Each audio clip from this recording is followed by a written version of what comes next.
aboard! This is Pelon and Chubby, episode 82. Back at it again with that good stuff. This week, Pelon and Chubby, they still talk about their preparation for the game show, America Says. Are they ready for the next round? Chubby, preparing for another big show with the San Diego Comedy League, and getting his things right for his own shows, feeling the pressure of being a promoter, producer, and host. Will he survive? This is Pelon and Chubby, episode 82. Doing what we do. Check us out.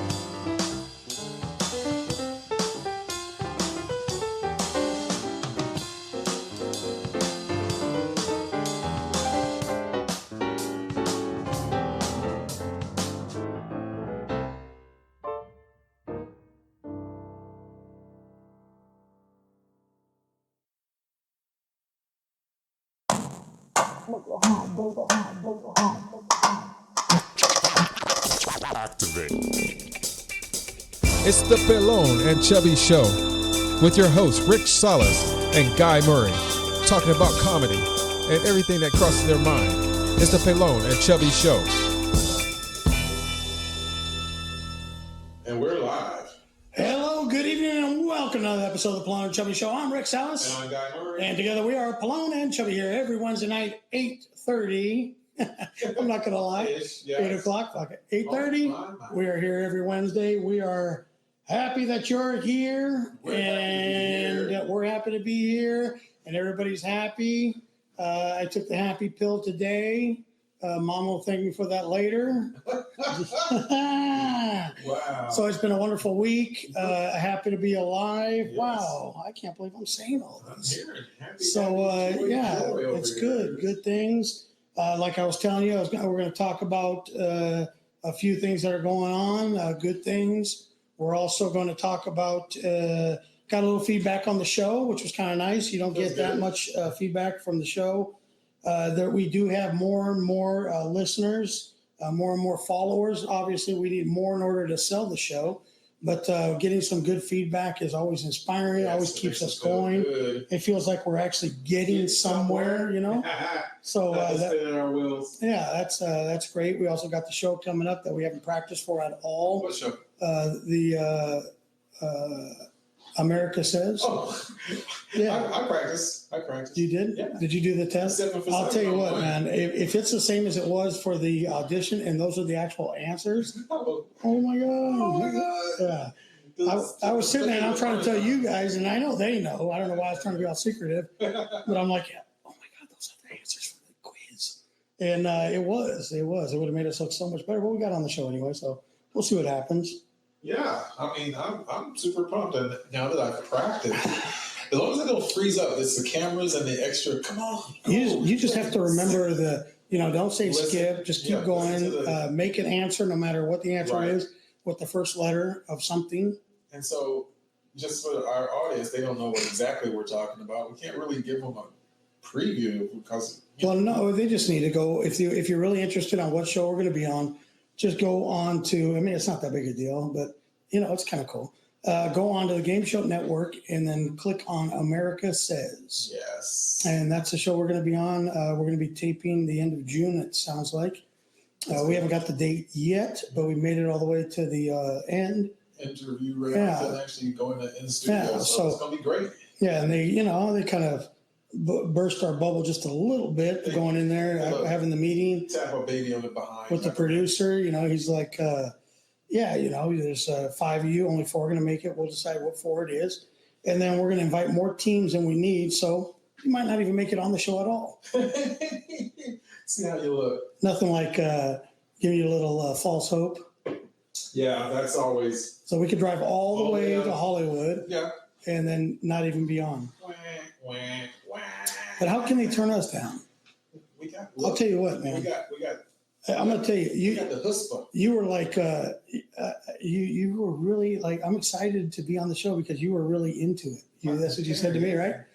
And little did he know that's my acting ability. I could give a fuck about the show. He is an amazing piece. His eyes were all lit up. He looked like, I'm so good to be here.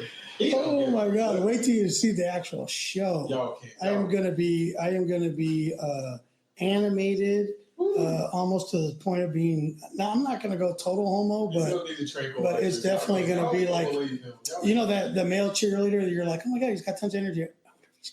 I wonder if he's gay. You're not for sure, but you're like, yeah, I wonder. So that's the kind of energy I'm gonna bring to the show. Not, of course, you got to remember, don't overshadow the host.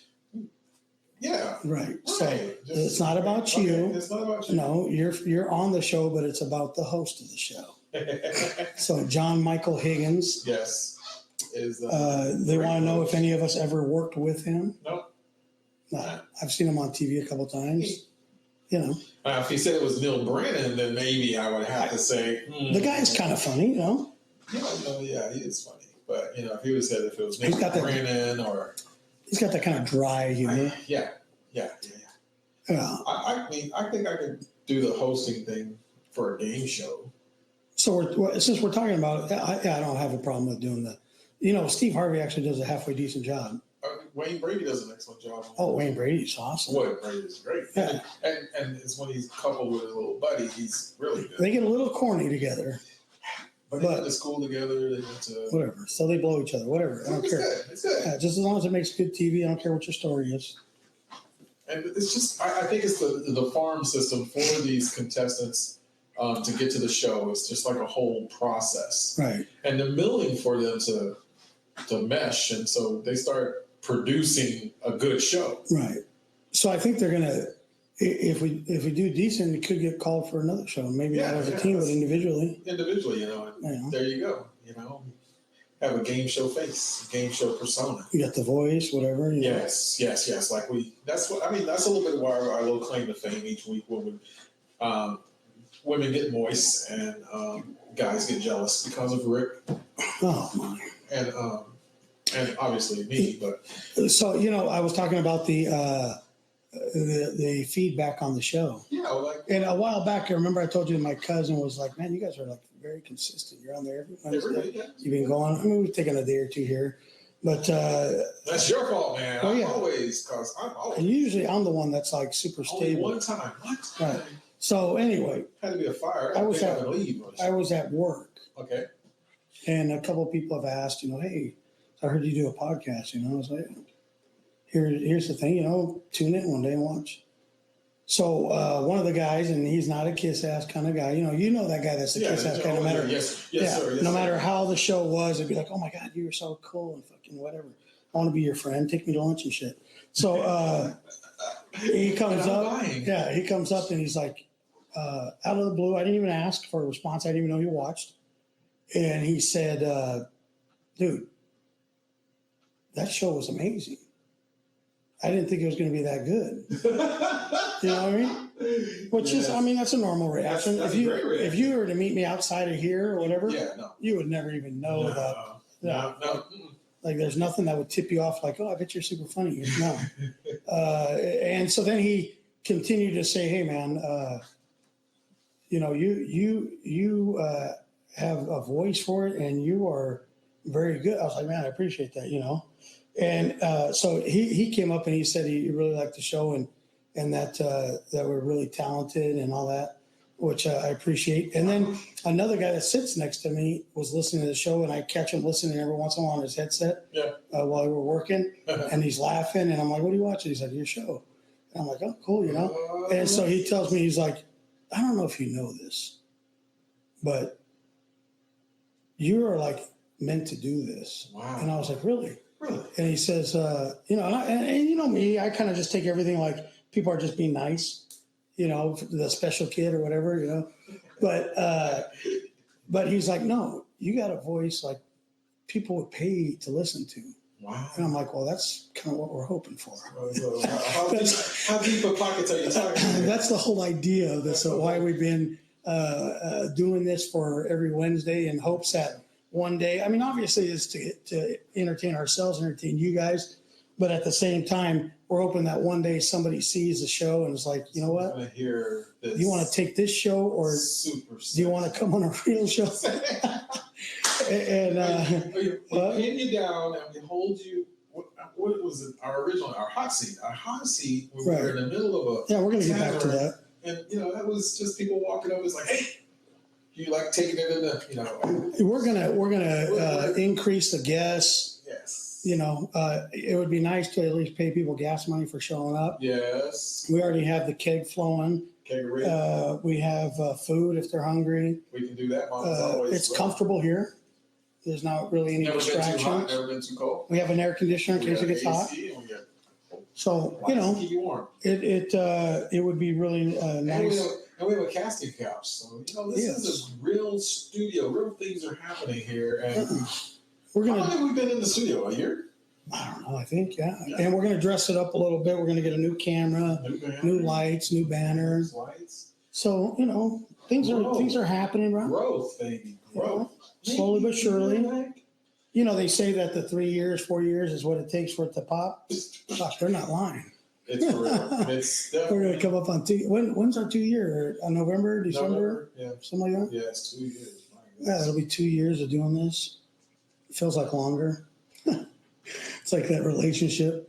You're like, fuck, hasn't it been about 10 years, honey? It's only been 2. Wow. I feel so damaged. I feel so changed.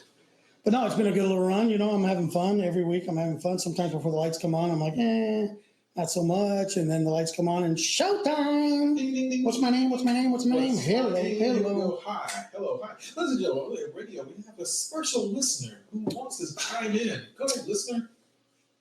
Who's it? Nobody. I'm just saying it's gonna be so good and so dope just to say that. Yeah. And it's like, hey, and sound effects.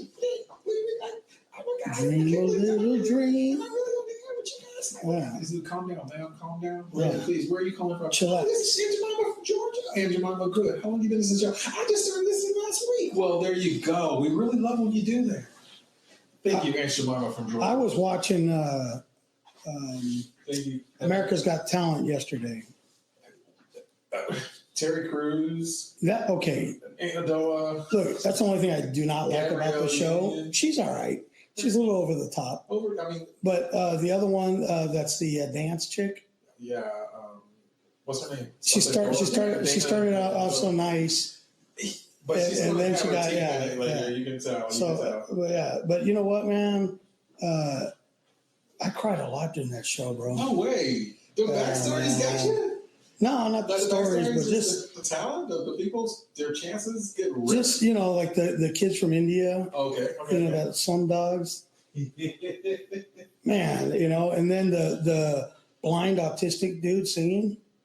Did you see that? I didn't watch it. Oh my God! I can't watch them, man. I started to tear up. They have this whole crew of Indian kids that live in those cardboard metal villages. Oh, how sad, man. Wait, say that, the cardboard metal villages? Yeah, the roofs have the metal on them, but the walls are all like cardboard and shit. Okay. Yeah, I mean, it's just like taped together, and it's pretty bad. And you see them, everybody's pretty much, it's poverty at its worst. And they're just so happy, man. I was so happy to be there, so happy to perform in front of everybody, man. And then they had a blind autistic kid come out there. And at first you're like, fuck, he's annoying, And then they tell you, well, he's blind and autistic, and he's going to sing. And you're like, oh, well, I'm sorry. Okay. And then when he blows it then the dude started singing and could sing. Wow. Could sing. It's like that one, that person that stutters and stuff. And then as soon as they start singing, Wow. So just amazing, man. I sat there and fucking tearjerker, man. Damn. All night, And that's how they get you. Yeah, it was pretty good.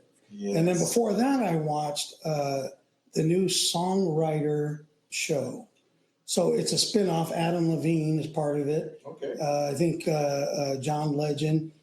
John Legend was the guest star that they were writing songs for. They were auditioning. Songwriters were auditioning. He picked the top 3 and then finally picked the one that he was going to make, and he made. And they played a part of it on the show last night that he made. And pretty awesome to watch. The evolution of a song. Yeah, that's the best part. Yeah, coming from the songwriter to the potential song owner. So is this like a competition? And producers and producers working with the So they got 3 producers sitting on the bench. The person comes out and sings the song that they wrote. And then John Legend, who was the star that they're writing for, he was going to take one of their songs, makes his little comments, and then the producers make their comments.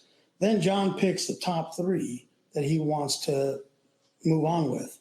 And those 3 team up with the producers. Okay. Each one goes off with the producer, and they tweak the song, taking John's notes, what he wants to see, and they completely, at some point, changed a couple of songs completely. But then they got to present the new rearranged song in the likes of, John, and then John picks the one that he wants to make. And then at the end of the show, of course, because this is recorded, they show the recording of the actual song that John made with that. So it's a songwriter's opportunity to have a megastar take one of their songs and make it big. And that could be the break that, kind of vaults them into fame. If that song wins an Oscar, an Emmy, whatever, right. They're the songwriter and they're huge. I really like those concepts and everything, but I go back to like the first reality, quote unquote, reality TV show. Real World? Yeah, Jersey Shore. Right. Wasn't Real World like Real World like the first one? Was like the first one because you really didn't know what was going to happen. Right. You did not know that it was extra cuts, clips, and edits. And it was the first time a camera was like, in there for everything. Yeah. So yeah. And so I started thinking about it last night, and I told Kathy, I said, what if they did a show like this with comics, kind of, like instead of writing a song, writing jokes, and kind of give you an idea of the behind the scenes on the premise, building a joke, going and trying it out on stage. I mean, it's kind of like what Seinfeld did when he did his comeback. Yeah, sort of with that was good little. What was that? Orange, whatever the fuck his name was. He was a spastic fuck anyway.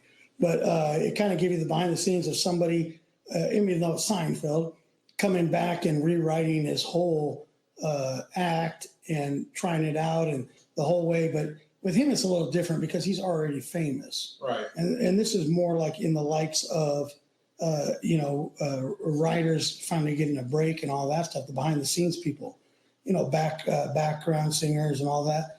But would they ever admit, would like comics ever admit to buying jokes? Like having writers and buying jokes? Some wouldn't. Would they ever want to come out and actually say that on a show? Right. I mean, for songwriters, singers, like it kind of ruined it for me a little bit when I thought that John Legend like wrote all his own songs. Oh, but they don't. Different. They don't. None of them, I don't think, write all their own songs. I'm not going to say none of them, but I guess a large amount. So how many comics don't write their own jokes? I'm not talking about the ones that steal their jokes. I'm talking about the ones that use it, that pay somebody to write for them, and that use the jokes. I mean, I hankered with the idea of having some write jokes for me or get some different premises because one, I don't write. I do the concept in my head. Right. I might do some bullet points, but I really don't write the whole joke out. But how many big name comics do you think? I don't know. There's that many big have writers. Oh man, they all got to, right? They got to. It's like I don't think Dave Attell has anybody that writes for him ever. I don't know. But I think Kevin Hart has a writer. He has a writer. Because he acts like he's just doing a script up there. Yep. Yeah, but he's not living it anymore. He's bigger than that now. Yeah. He's got writers. So I don't know. I don't know. If anybody out there has an idea, a good guy to talk to about that would be like Robert Duchesne or Connor Kellicott. Those guys are really good writers. And I not going to say for sure, but I think Robert may write for somebody, but I'm not positive. But I mean, is it wrong for if you're like really good on stage, you have great delivery, great stage presence, but you're a shitty writer? You can't write for beans. Like how many actors are good writers? They're not required to be. Not required to write. Right. Show up and so then why if you're a comic and you're taking a funny writer's material that can't present his jokes himself, and you're presenting them, why are you not funny? Yeah. Because technically you're not funny. You're good at presenting jokes, but it's not your material, so technically you're not funny. Yeah, no, that is an interesting aspect and an interesting point, because most people, they can act, they can do the part, they do it in multiple takes. It's those that do it live theater, right? They get fewer takes. But those are also scripts that are written. I know, but those are performing live and to an audience that they're gonna get that feedback immediately. So those that do the multiple takes in movies and TV, those are edited, those are clipped out, and there's sound bites and. So would I in the comedy world be considered a hack if they found out that somebody wrote my whole act, all my sets? No. And I went out there and did killed it every day. But then they find out that somebody wrote all my jokes. I don't think. Am I considered to be a hack? No, and no. I honestly think that because you're bringing the comedy and the act and the characters out of the words. So what is the funny? The deliverer or the writer? It's still part of the performance. And again, live comedy, live performance, stand-up is an art that you're doing. You're changing those words and making them funny. So if you got out there and just killed it, who gets the credit for it? You did, because you gave it. And the writer? The writer can, you know what? Hey, I'm going to give all props and credit to my writer. Do you say that on stage? No. At the end of the day, nah. When you write your book deal, when you make your first movie, you go, I wouldn't got this. Yeah, but is everybody going to be like disappointed? Be like, the whole time it was a farce. Well, okay, so Paul Mooney wrote a lot of stuff for Pryor. Paul Mooney was there in the production room for a lot of comics that had. But his stand-up? Yeah. And so did everybody know that? Everybody knew. Did it change how people felt about Pryor? No. Paul Mooney's dark. Paul Mooney is dark. Paul Mooney like literally. No. he has a dark sense of humor. He has definitely been touched in life the wrong way. In the later parts. What's his name? What's up, Ash? I can't think of his name. Dick Gregory. Dick Gregory was kind of light and easygoing, Yeah, no, but his comedy style. Right. But he contributed and worked for a lot of people too. But Dick Gregory was one of those, I don't want to say like black people that knew their role, but Don't say it. Huh? Don't say it, because it's not true, because he became a little bit more militant. Well, yeah, a little bit. But I'm saying say whatever he wanted to say. And he didn't stir it up a whole lot. Until later on. Right, but I'm saying he did his He got in roles. where he fit in. Yeah, right, he got in where he fit in, and he still maintained that air about him. And so that's why you can say the late great. Yeah. No. I'm not taking nothing from him. I'm just saying it seemed like in the old days, people were a little bit afraid to stir it up and give their opinions, and knew where their place in society was at that particular time, whether they liked it or not. Right. And they were very careful not to mess up what they wanted in life and how to get there. And maybe they were smarter than everybody else because they got there despite all the roadblocks and everything that was going on to keep them from making it, keep them out of Hollywood. And they still made it. Yeah. Which is pretty, when you think about it, that's pretty smart, man. Where you just hold your tongue and do your thing and not create waves and then kind of fly under the radar. Next thing you know, you're there and they got to accept you. Yep. We love you so much. Now, most people would say like, hey, you got to fight your way, claw your way in and get there no matter what. Well, apparently not. Not really, yeah. Apparently, maybe not making waves is the way to go. Whoa. What's that? Is that like a submarine diving? That's kind of weird.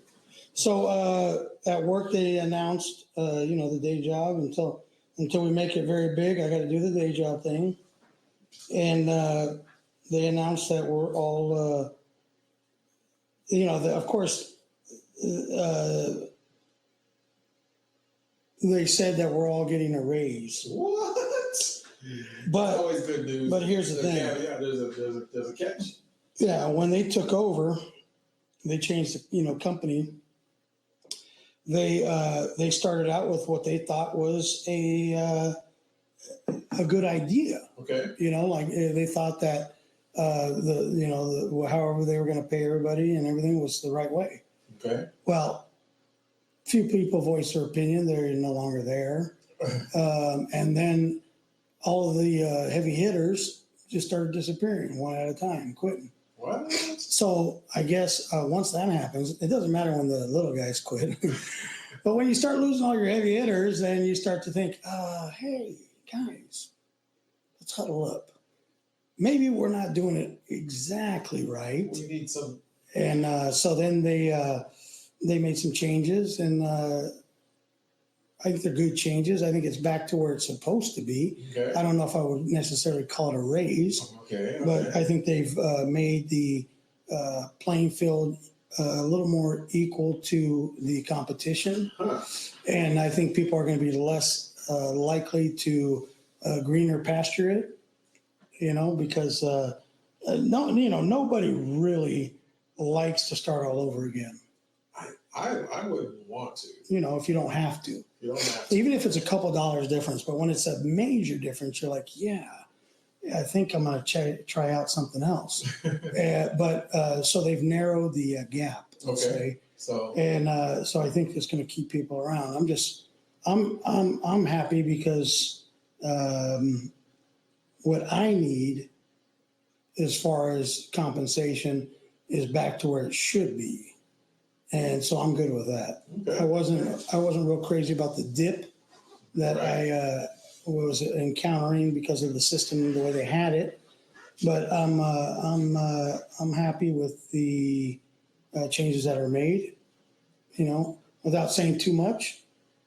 Right. No, that's a fair assessment of the situation. I don't want to. I'm at this publishing company for about 6 years now, and I'm learning a lot more things about the publishing, and I want to get my books out. And once I do that, I'll need to go out and do more speaking engagements. I need to, get in the trail of marketing my books. And I said books because there are two, and I'm trying to talk about at the same time. But I oftentimes find myself becoming the voice or the expertise when other people are talking about, well, I need to get my book out, or this thing, that, and the other. And so just from what I've learned in such a short period of time, it's like, I know I'm not going to be able to go out there and open my own publishing company, but at the same time, Do you even want that? No, I wouldn't want to, not my own publishing. No. I just want to get my books out there. I want to go out there. The bigger you get, the more problems. Yeah, no, I definitely don't want, the headaches of having to cover a 9 to 5 for a staff of 20 to 60 people. No, I don't want that. But I'm just saying, when you get up to a certain level, your expectations to deliver become a little bit more. Yeah. And so then you're like, okay, well, what was the point? What was I really shooting for? Were those my goals? And now I'm working with everybody else's goals. And I either to be sustainable is I got to make sure that they're happy, or else they're going to peel off and they're going to do their own thing. We always think that, like, we take a look at people that start their own businesses and stuff, and we always think that when we're working for someone else, that if it was our company or we were doing it, we'd do it a lot different. We'd be successful at it. Yeah. But you know what? We don't realize what all goes into it, no. And how keeping everybody happy and doing all the right shit. You know what I mean? Yeah. So it's interesting. Say what's up to Mary Ann McCoy. What's going on? Reno Zuniga. There you go. Reno Zuniga. Hey, what's it called? Mark Curry. Yeah, that's one of one of the he went on that whole rant. I like that story. Yes. Right. Yes. I told him about that, Reno. That was pretty funny. That was up in the Board Rock, or The Board Rock. Yeah, up at the old Great Plate. Yeah, those are some good days there, man. Way back. We had some nice shows up there. Dat Fan, Mark Curry. I mean, it was some good times, man. I was listening to an episode, and I think it was like our last at VBB and or VBP. VPP? Whatever. Vista. Working with when we were there. And it was like our last show, and it was kind of right before we met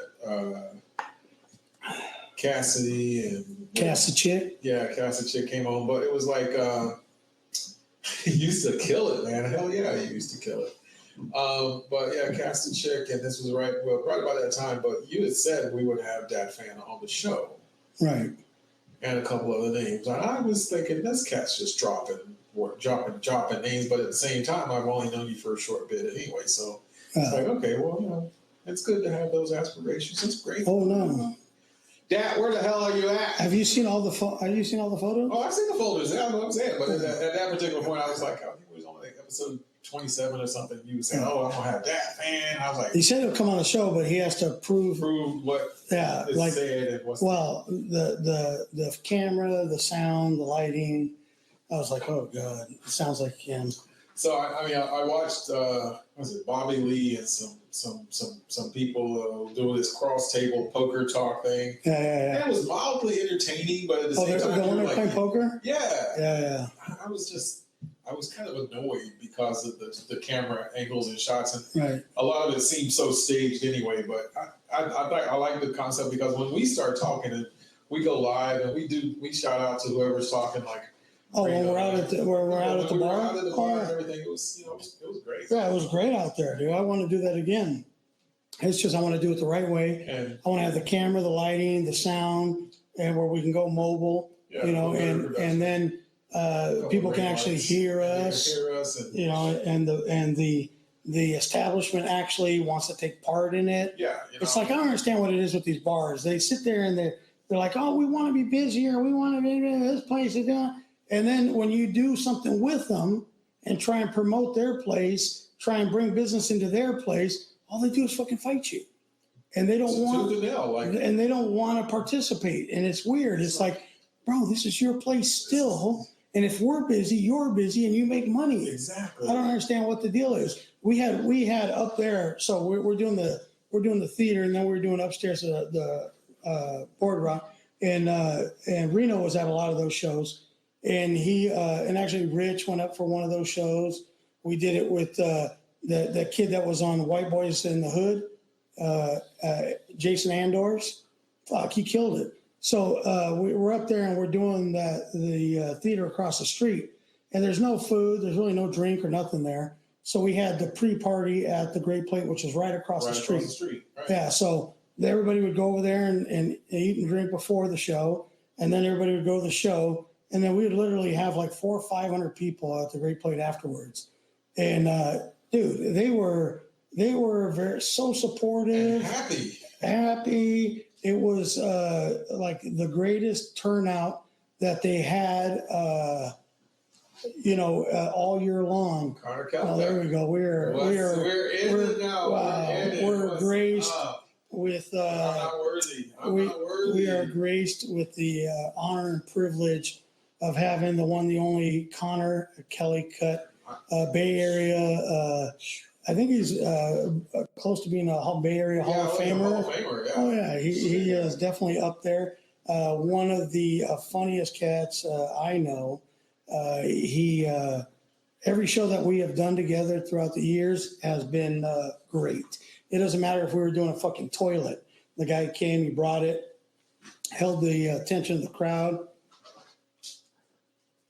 Sorry. We go to do bar shows, and everybody knows bar shows are notorious for being fucking battle pay, hard to get the crowd to pay attention. This guy would have like fucking pin drop, and catch their attention. He was super funny. I've heard his jokes a gazillion times and still had me rolling. Him, Larry Bubbles Brown, some of my all-time favorites. We got a couple stories from out in Tracy, but we're definitely not going to tell them. But great times. He always came through in the clutch. Up at the Stockton Arena, he killed it. Just great. The only I guess what do you call it?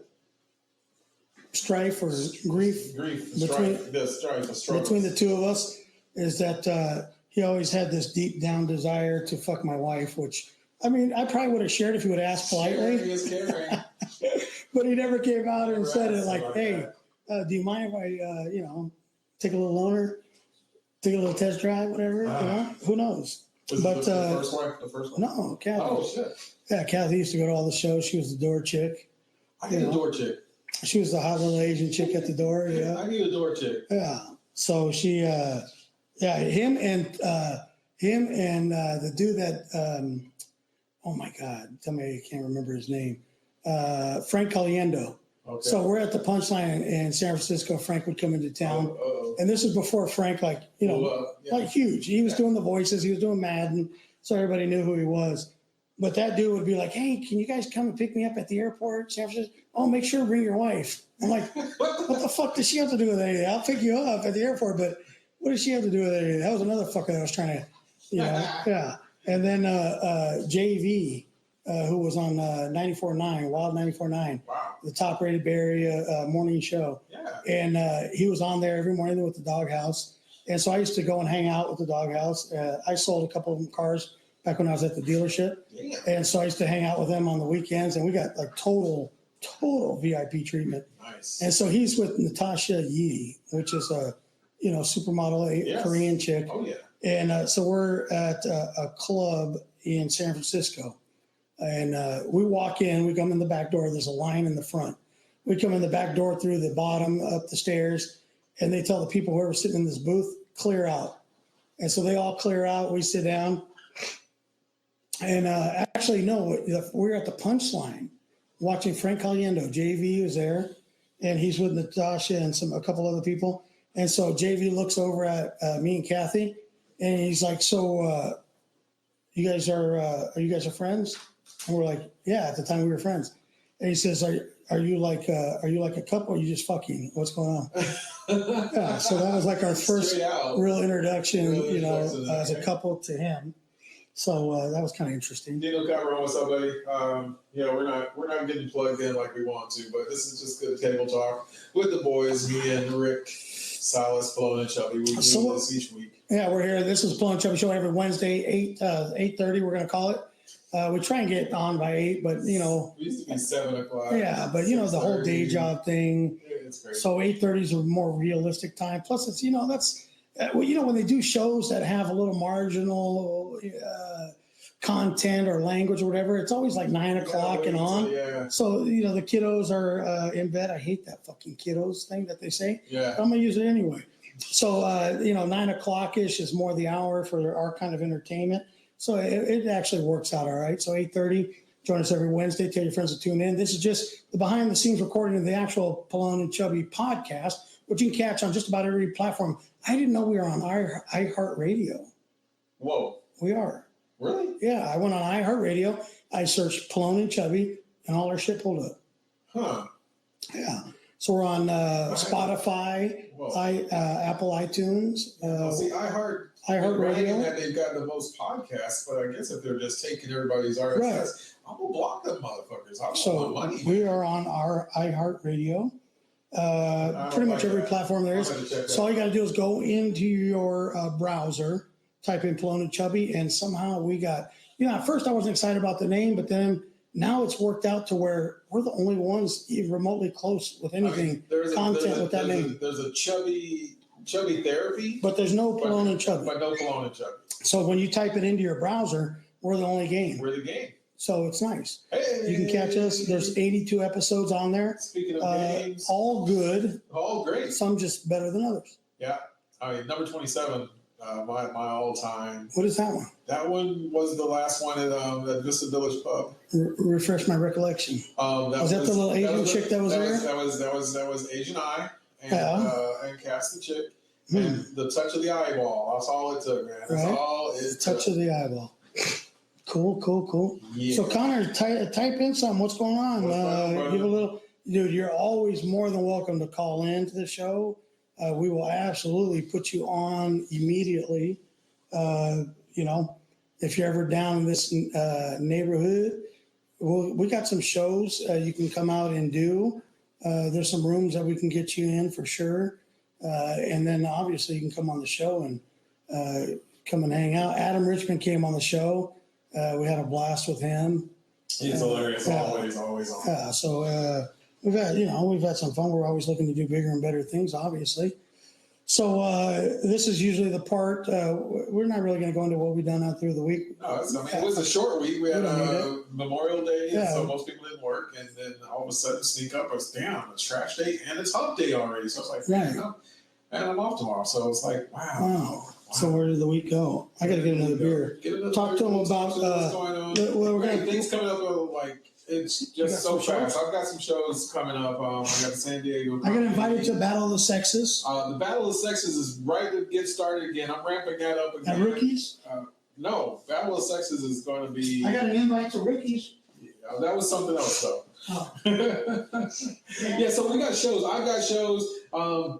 Bigger things are developing with the San Diego Comedy League. I've been hosting. I've been finding locations and sites. For the most part, the breweries. Since North County is super rich with breweries. I've got Iron Fist.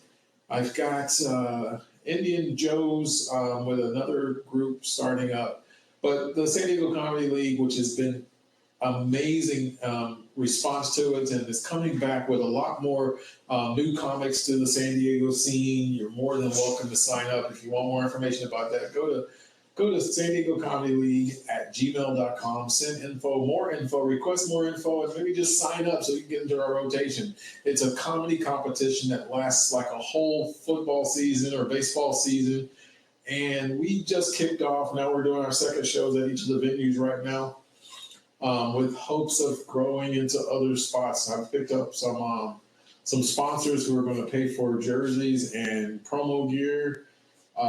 It's starting to barrel forward, and we're not making the word. The comics are not.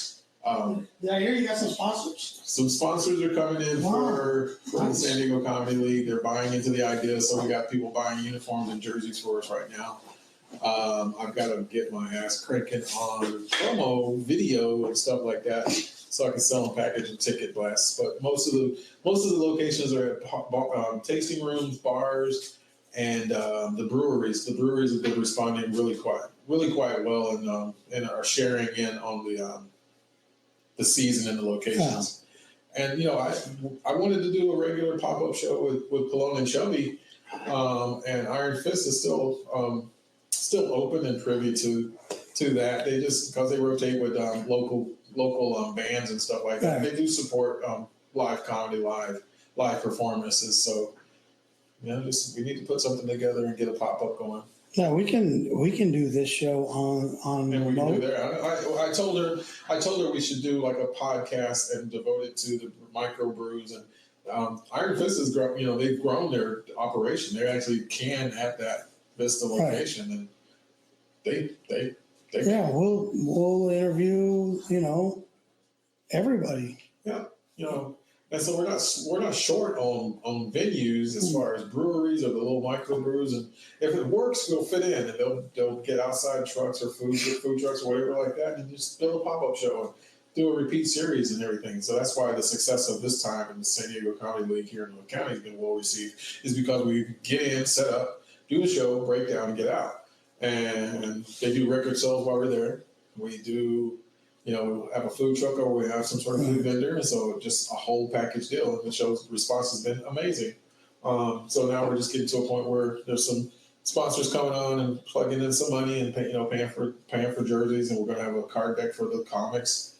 And just some things, it's building. And then myself, I'm producing shows. Got a Spanish one on June 7th. Got some very good comics coming up from LA, Mexico, and that's all Spanish. Pelon and Chubby. The Chubby is the bilingual here, and so I've got that one going.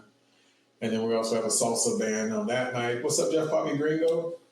So the Battle of the Sexes, though. Right. That's one of my marketing ventures, but that's my other comedy shows where it's equal, even set. 3 women, 3 guys, or 4 women, 4 guys, or I'll take even audience participation. With sets, questions, it's more going to be like a game show. If I get on a regular series with something, it's going to, getting an app built for it. So it's just a whole lot more. I go back and I mean, I've got all my shows that I've done. I got the videos, so I finished the videos, and those are going to be posted on Amazon. They'll be available on Amazon, and then we're going to backload the website once we build the website back up. And so we'll have an app where you can judge, vote, judge, and interact with the content that's in the app. And a lot more things that are going on with that. It's just, I've just been sleeping on it because I hadn't had the pusher to move or a little move out of to get it going. But it's not that bad because I got all those shows. I got the video and I got the model releases, so I can do whatever I want with it. It was my video. So here's my my take on it, which I have been known to be rather harsh on the San Diego comedy scene and the comics. As Connor knows, the comedy scene in San Francisco is pretty outstanding, and so I have been typically a little harsh. With that being said, I don't sugarcoat anything. I don't ever worry about hurting anybody's feelings. Maybe I should a little more, but I don't. And I went to a couple of guys' shows, the Comedy League, and was entertained. The crowd was decent. Me, obviously, I'm a fucking sound and lighting, what do you call it? Like stickler and like, even though it's not my show, no matter what show I go to, any show, anywhere, whether I even know the people that are doing the show, I have to say something if something's not right. And so I catch myself, like, I don't want to step on anybody's toes, but fuck, please just tweak this a little bit or this a little bit, and it'll sound so much better, or the light will be so much better, or whatever, And it just comes from, honestly, it's not trying to step. I don't want any credit for nothing, but I've been doing shows for so long that I know what looks good, I know what sounds good, and I know how to make something out of nothing. And you guys have actually been able to accomplish that, and it's a tough task. It is a tough how task. To make a good-looking show that doesn't look fucking cheesy or hacky, and make put together a decent show with a very, very, if any, budget. Right. Very tough to do. It's just, a lot of the equipment and people that you've met throughout the years just kind of band together, put things together and make it work somehow, some way, and just take nothing, a piece of concrete, and turn it into a show, which is, people don't realize what it takes to do that and what a talent it takes to do that. But to be able to transform nothing into something without cash is a very tough thing to do. And you guys have been able to accomplish that. And it's something I think that has a ton of potential, a ton of upside. And with a little cash will make it even better. Oh, yeah. Yeah, no, when I asked him, was he, and he was like, I was thinking around and getting the idea. And Benji Garcia, I know you've been doing this since 2012. I looked back and I saw some of your flyers, and I'm like, you've been doing this for a while. And even longer than that. As far as the Comedy League concept? Oh, who, Benji? Yeah. As far as the Comedy League concept, no. I thought you were talking about my stuff. No, yeah. You've been doing it for a while. Yeah. And I mean, it does take time, but then you just got to retool. Right. And this is probably like the pinnacle for him and his Comedy League's idea, and just package it right and just get it working. It's just retool it. You know what? It's never like a judgmental thing, but you can tell how long somebody has been producing shows or putting together shows when you look at the flyers and you go to the show. And the advertising and shit and who they have on the show. You can tell just by that how long they've been doing it. Or if they even care about it. You know what I'm saying? Well, most people are just going to learn naturally over time. Yeah, no, I care. That's why, like my comedy dance party, I like to see a good show myself. I'm going to sit back at the end of the night, if I barely make any money, but I want to see a good show. I'm not just going to throw a bunch of grease monkeys together and expect them to make a car. You know what I'm saying?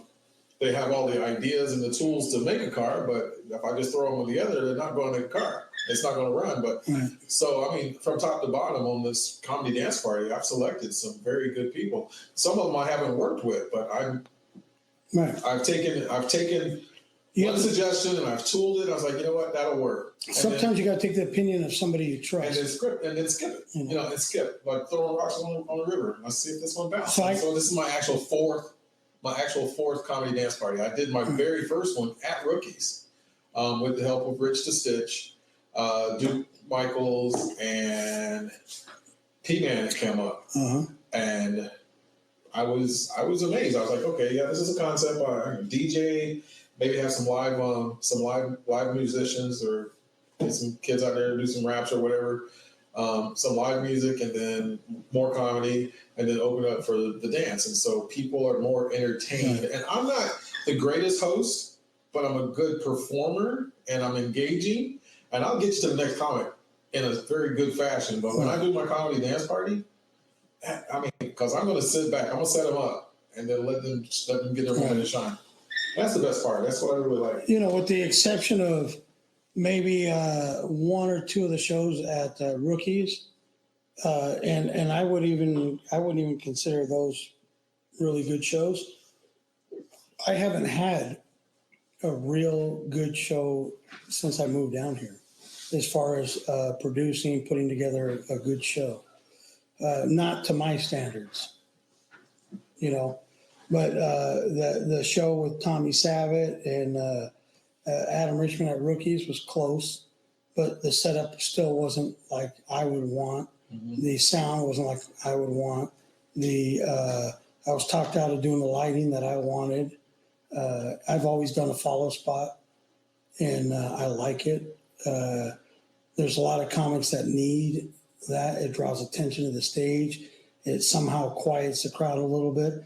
But, you know, nevertheless, it's my show, but I haven't had a show like some of the ones that we had up there. And that's what, if I'm going to get back to doing any kind of shows, that's how I want it to be. I mean, some of these guys will tell you that Stockton Arena, the Corona comedy series, dude, when you walked in there, you were like, fuck, man, this is, dude, TVs, Corona bottles, you know, massive stage. I mean, it was like something fucking going down here, you know? And we had the support. I haven't had the connections and the support down here, kind of like I had up there, you know, and access to marketing, radio stations, you know, sponsors, all that kind of shit, like I had up there. And so, I mean, one day, who knows? Maybe we'll get to that here, but there's no reason why we can't produce a good, professional, quality show, you know, at a venue. You know, there's no reason we should be able to do that. Maybe the show, when it takes off, will catapult us and allow us to, you know, go to that next level, you know, and be able to attract the right people to produce the shows with that will put out, like I like to say, you know, TV quality, Hollywood quality, Vegas quality shows. And that's really what I'm after, man. Because I love doing it. But the one thing that I hate more than I love is not doing a show proper. And I would rather not do a show than do a shitty show. So that's kind of been my thing, why I've been, you know, maybe sticking to just doing our show here is, you know, it's not an embarrassment thing. It's just not doing a show to the quality of what I am used to or what I want. And just going out there and doing just kind of piecing together a half-ass show. And I just don't want to do that. I just can't. You know? And I got nothing against those guys that are just trying to get out there and put something up and getting a little stage time. I mean, that's all part of the game, you know? Yeah, no, that's... You know, but their focus is getting stage time and getting better as a comic. they're not trying to perfect their ability to produce a show that's a moneymaker and entertaining, you know? So it's crazy, man. I'll never forget that night when that fan did the Stockton Arena and I'm running down the street all fucked up with the backpack full of cash because they didn't have anybody there to pay me with a check. So they took all the vendor money from the bar and from the door or whatever and shoved it in my backpack and said, here you go. So I'm running down the street with like $8,000 to $10,000 cash in my pocket. Wow. Is somebody knocking on the door? It just might be. I can't. So that was kind of. I'd love to get to that point. That's good. Well, it was pretty funny. So he asked me to pay him. Yeah. And so I told him, all right, come on, let's go. We go in the back room. I opened my backpack. Open up the backpack to pay shit. him. Yeah. No, that's a good problem to have. Besides finding, producing or finding promoters, guys that can really talk shop about your show and get the money, so you don't have to worry about the ticket sales, the door, what's coming in, because if you have sponsors paying for it, then everything else is that ticket sales or percentage of beverage and food is always a consideration. So with these bar shows and the pop-ups, it's always great to have a partnership. It's just not that often that you get that partnership. Or if they're putting on comedy nights on a regular, they're expecting it to be a draw for them and actually to generate sales while people are there. And so they want this to be like their karaoke night, or they want it to be like their trivia night. And comedy is usually not that tool. And that's why they don't spend as much time investing in it and promoting it. And that's why a lot of venues actually suffer when they're thinking they're going to throw comedy in there to save the night. That would be nice, but it's a formula that doesn't work all the time. We're going to take a break for a second. If you guys have any questions, or if you want to send in a call or a Yelp or a tweet to Pelon and Chubby, our phone number, 760-565-3713, 760-565-3713. We take chats, we take SMS messages, and you can call into the show so we can get you live on the air with your question or with your comments. This is a show about nothing. We don't really have a topic, and we just want to get together and have some fun. And that's what we do whenever we reel in and reel out each week. Are we on the topic thing? No, we didn't even get there. I mean, it's been open. I mean, so I think tomorrow, is it? Tomorrow, what's today, Wednesday? Tomorrow, Thursday, the NBA Finals begin. I'm giving it. Is it? Yeah, I think. In 4, it's going to be a sweep, just a swoop. So yeah, Golden State in 4. Everybody's giving so much credit to Kawhi Leonard. I just find him to be a player that just comes out when it's convenient. He's going to need a lot of convenience. Yeah. And then Marc Gasol, he's going to be a tough matchup, but I think as terrible as Bogut may be, I think he can match up with him. I think you just got to put a big man in his face and you'll take care of that. It's just too much firepower. And then obviously the question of Durant comes up. Are they a better team without Durant? We kind of touched on it last week. And my thing is, what wins championships? What matters? What team ball matters, I think. And the Warriors as a whole play better, gel better together without him. He brings a little more of an element of look at me sometimes and requires the ball a lot. Which is interesting because the other two guys that played with him in OKC, right, Westbrook and Harden, are both the same style, same play. Is that maybe why OKC was unable to deliver the goods? That you have three-headed monster that all want to run their own show. Yeah. And so they eventually all left to do that. And here's the problem is the Warriors were good before Durant got there, winning championships before Durant got there. And he wanted to be a part of that. But now that he has a desire to take it over and make it his, that's a problem. Big problem. That's a problem because that's not the style of basketball. That one-on-one isolation game that he's trying to develop is not what the Warriors play. So as much as I was a supporter of him initially, I'm kind of now maybe a little behind moving him. Gotta go. Letting him go. And we'll see how this plays out. You know, I have a feeling if I was a coach of the Warriors, I may sit him out the first game just to see how they do. And then if they need him in the other games, I would tell you this. If I am Durant, I am going to find every way possible to play because you have nothing to gain by not playing. If they win without you, then you look like shit. If they don't win and you don't play, then, you know, whatever, you may be able to say it's because you weren't there. I don't know. I just don't like your options there. I think you lose stock either way you play it.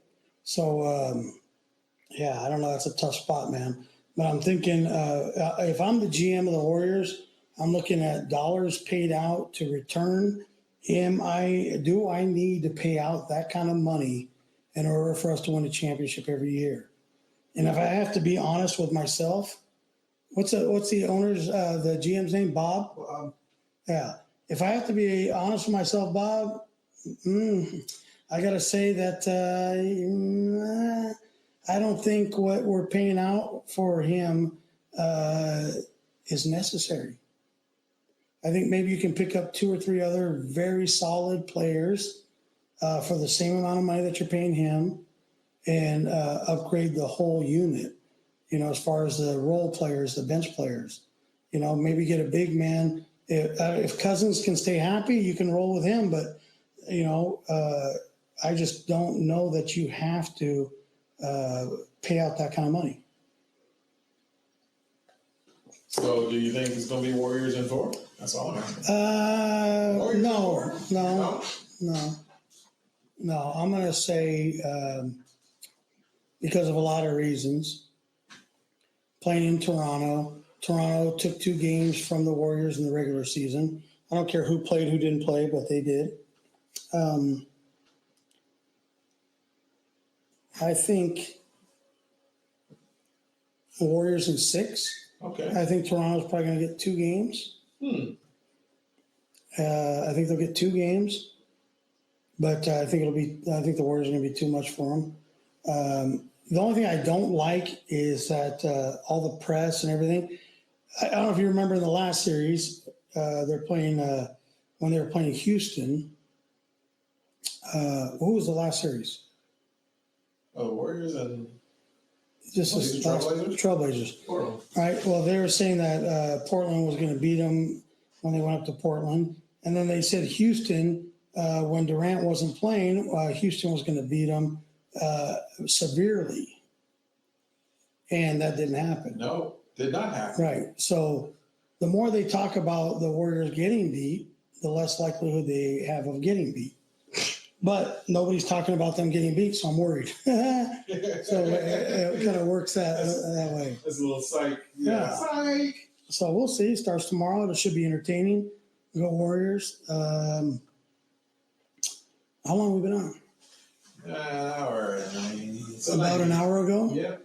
That's what it says right there. Yep. Is that right? Yep. We went on about 8:30. Oh yeah. So we have a watch party going. I want to thank David Douglas and Kimberly Johnson and all for stopping in, dropping and joining in the share the watch party. And as usual, Jeff Puppy Gringo and And we lost eyes. We had quite a few more. We're at 9. I was like, wow. 9 eyes. That's very impressive. Yeah. And I wasn't one of them at that time. So that's awesome. That's awesome. So 8 likes, 9 eyes, and 3 still hanging out with us. Want to thank you again for stopping in. Yeah. Good gravy. Where does the time go when we do this? I think we might be done now. That's a hair. Yeah. Hmm? Yeah. I'm almost out of beer. Anyway. One of our episodes where you had your little cooler all packed and Yeah, I'm gonna going on an adventure or something. Well, I think I'm gonna get back to that, man. I was thinking the other day, like they got these coolers or whatever. If you what? You're still smoking hot, babe? Oh gosh! All right, so thanks, Janet.